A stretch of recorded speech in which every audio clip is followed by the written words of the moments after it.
Imagine a world without dead zones. No matter where you are, the middle of the Sahara or the depths of the Pacific, you are connected. For 30 years the internet was heavy. It was 800,000 miles of copper and glass buried under the ocean. If you were not near a cable, you did not exist. But that era is ending. Right now, companies are building a global nervous system 500 kilometers above your head. It moves data with lasers. It is 40% faster than fiber. And it covers every inch of the planet. By 2030, the concept of being offline will be extinct. But this speed comes with a terrifying price tag. One that could lock us out of the stars forever. Subscribe to the next curve.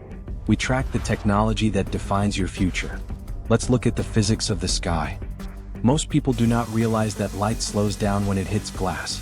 It travels 31% slower in a fiber cable than it does in a vacuum. The solution? Space lasers. For a Netflix user, 10 milliseconds does not matter. But for high-frequency traders, 10 milliseconds is worth billions. Space is about to become the new Wall Street. We are moving from physical infrastructure to orbital intelligence. The speed of light in a vacuum is the ultimate limit, and we are finally hitting it. The orbital land grab is accelerating. The satellite market is valued at $14 billion today, but it is projected to hit $33 billion by 2030. Starlink is the undisputed king. With over 9,000 satellites in orbit and $11 billion in revenue, SpaceX has built a massive moat. They own the rockets. They can launch 60 satellites for the price their competitors pay to launch one. But a challenger is rising. Amazon's Project Kuiper. Jeff Bezos is not just trying to sell you Wi-Fi. He is building the industrial internet. Amazon wants to connect every delivery drone, factory robot, and AWS server directly to the sky. While Starlink wins the consumer, Amazon is hunting the infrastructure. This is a battle for the backbone of the global economy. For years, space internet was limited by the hardware on the ground. You needed a specialized antenna to even get a signal.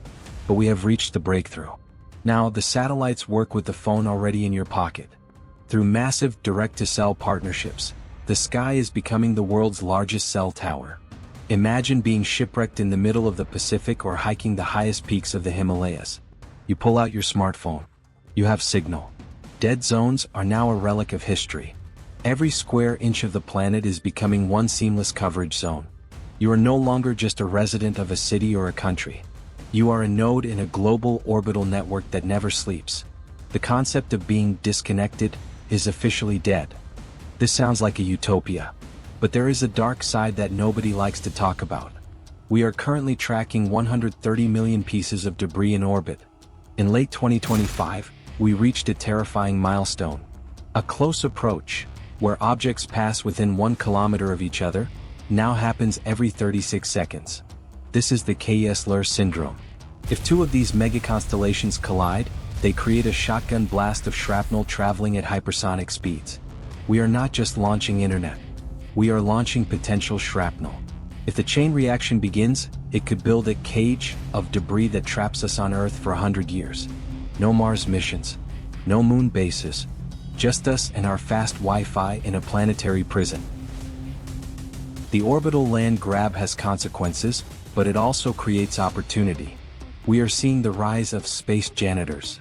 Companies like Astroscale and ClearSpace are building robotic interceptors designed to grapple dead satellites and drag them into the atmosphere to burn up. This is the start of a multi-billion-dollar orbital cleanup industry. Space internet is the biggest upgrade to human connectivity since the telegraph. It will unlock trillions in wealth and provide a sovereign edge to those who control the signal. But we must choose our path. We are either building a bridge to the stars, or a ceiling of shrapnel that will ground us forever. To stay ahead of the next curve, subscribe. We watch the sky so you do not have to. I will see you at the next peak.